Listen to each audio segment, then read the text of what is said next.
اگلے دن رات کو پھر اس نمبر سے کالز آنے لگیں تو میں نے پہلی ہی کال میں ریسیو کر لیا۔ شاید میرے اندر ایک خوف تھا کہ اگر میں نے یہ کال ریسیو نہ کی تو شاید وہ پھر کال کرے یا نہیں۔ کال ریسیو کرتے ہی میں نے غصہ دکھایا کہ موصوف غلطی سے نمبر ڈائل ہو گیا تھا، آپ کو بات کیوں سمجھ نہیں آتی؟ تو آگے سے جواب آتا ہے کہ میں جسٹ آپ سے دوستی کرنا چاہتا ہوں، اس میں کیا برائی ہے؟ میں نے کہا میں تو آپ کو جانتی تک نہیں، پر وہ بھی بڑا ڈھیٹ تھا، اپنے بارے میں بتانے لگا اور ہماری کال 35 منٹس تک چلی گئی۔ اور پھر یہ معمول بن گیا، روز رات کو وہ کال کرتا، باتیں منٹوں سے سٹارٹ ہوئی تھی جو گھنٹوں تک جا پہنچی۔ ایک دن جب ہم رات کو بات کر رہے تھے تو اس نے ملنے کی فرمائش کر دی، اور فرمائش کیا ضد سٹارٹ کر دی۔ میں نے منع کیا تو بات کرنا ختم کر دیا، کالز کرنا ختم، میسیجز کرنا چھوڑ دیا، اور بات یہی کہ تم میرے لیے اتنا بھی نہیں کر سکتی، ایموشنل بلیک میل۔ اور میں بات مان کے چلی گئی ملنے اس سے، سب کچھ بھول کر، ایکسٹرا کلاسز کا بہانہ کر کے۔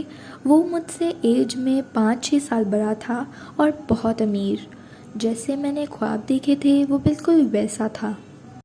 خیر کم تو میں بھی نہیں تھی، بہت پیاری ہوں میں، وہ بھی مجھے دیکھ کر میرا دیوانہ ہو گیا تھا، جو میری غلط فہمی تھی۔ پھر یہ فرمائشیں ہر ہفتے ہونے لگی اور میں بھی پاگل اس سے ملنے چلی جاتی، کبھی کسی ریسٹورانٹ تو کبھی کسی پارک، یہ سلسلہ چلتا رہا۔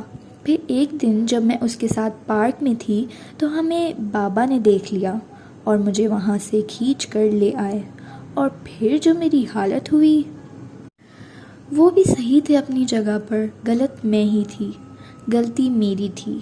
پھر بابا نے اپنا فیصلہ سنایا کہ اس لڑکے کو کہو کہ اپنی فیملی کو بھیجے اور شادی کر کے تمہیں یہاں سے لے جائے۔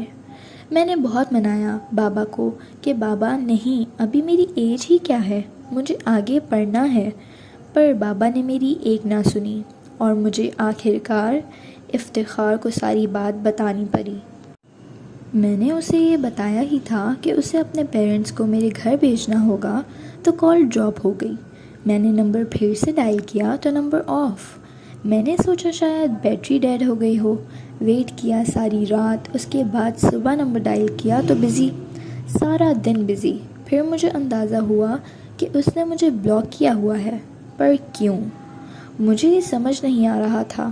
میں پھر بھی اپنے پیرنٹس کو برا بھلا کہہ رہی تھی کہ ان کی بے وجہ ضد کی وجہ سے افتخار نے مجھ سے بات کرنا چھوڑ دی، وہ بھی سوچتا ہوگا کہ کس طرح کے پیرنٹس ہیں اس کے۔ خیر میں نے ایک دن اپنی فرینڈ کے نمبر سے اس کو کال کی، جو اس نے ریسیو کر لی۔ میں نے کہا افتخار آپ نے مجھے بلاک کیا ہے؟ وہ پوچھنے لگا کون؟ پتہ نہیں کتنی لڑکیوں کو بلاک کر چکا تھا۔ میں نے بتایا میں سمینہ، یہی آواز تو آپ کو بہت پیاری لگتی تھی، اب آپ پہچان بھی نہیں رہے مجھے، ایسا کیا ہو گیا ہے؟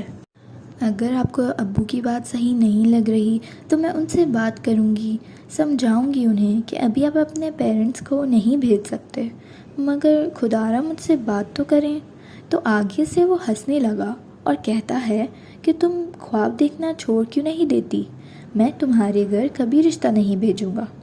ارے جو لڑکی ایسے ہی میرے ساتھ بنا کسی رشتے کے ملنے آ جاتی تھی، اسے میں اپنی عزت کیسے بنا لوں، جس نے اپنے باپ کی عزت کا بھی خیال نہیں رکھا۔ میں نے یہ سن کر کوئی جواب نہ دیا اور بالکل بھوت بن گئی۔ مجھے کوئی ہوش نہ رہا کہ اس نے کب کال بند کی یا کی بھی نہیں، مجھے نہیں پتا۔ پھر کیا ہوا، 15 دن میں بخار میں تڑپتی رہی، اور یہی پیرنٹس جن کو میں اپنا دشمن سمجھتی تھی وہی میرے ساتھ تھے، میرا بھائی، میرے امی اور ابو۔ مجھے اس صدمے سے نکلنے میں بہت ٹائم لگا، پر میں الحمدللہ نکل گئی۔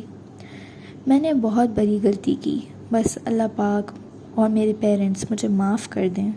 وہ صحیح ہی تو کہتا تھا، اس کی کچھ دن کی محبت کے پیچھے میں نے اپنے پیرنٹس کی محبت کو قربان کر دیا۔ وہ کیسے عزت کرے گا میری جب میں نے اپنے پیرنٹس کی عزت کا خیال نہ رکھا۔ اس سب کے بعد میں نے موبائل یوز کرنا چھوڑ دیا۔ صرف اپنے کریئر پر فوکس کیا۔ میں سوچتی ہوں کہ اگر بابا ہمیں اس دن پارک میں نہ دیکھتے تو پتہ نہیں اور کتنے دن میں اس کی محبت کے جال میں آ کے غلطیاں کرتی اور گرتی، پھر تو شاید اٹھنا بھی میرے بس میں نہ ہوتا۔ جی، میں وہی ناشکری ہوں جس کو اللہ پاک نے بڑی رسوائی سے بچا لیا۔ شکریہ۔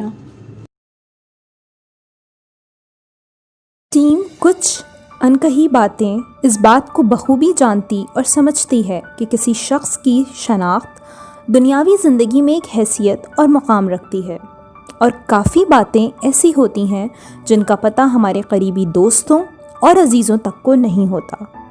اس بات کو مد نظر رکھتے ہوئے اس سچی کہانی میں استعمال کیے گئے تمام کردار فرضی بتائے گئے ہیں تاکہ لکھنے والے کی مکمل رازداری ہو سکے، جبکہ ہماری ٹیم واقعے کو ترتیب دینے اور اسے ایک کہانی کا عکس دینے کے لیے الفاظوں اور فقروں کے صحیح اور مناسب استعمال کو اپنی ذمہ داری سمجھتی ہے، جیسے ناظرین ہر بات کی باریکی کو جان کے کہانی میں چھپے ہوئے سبق کو سمجھ سکیں۔ شکریہ۔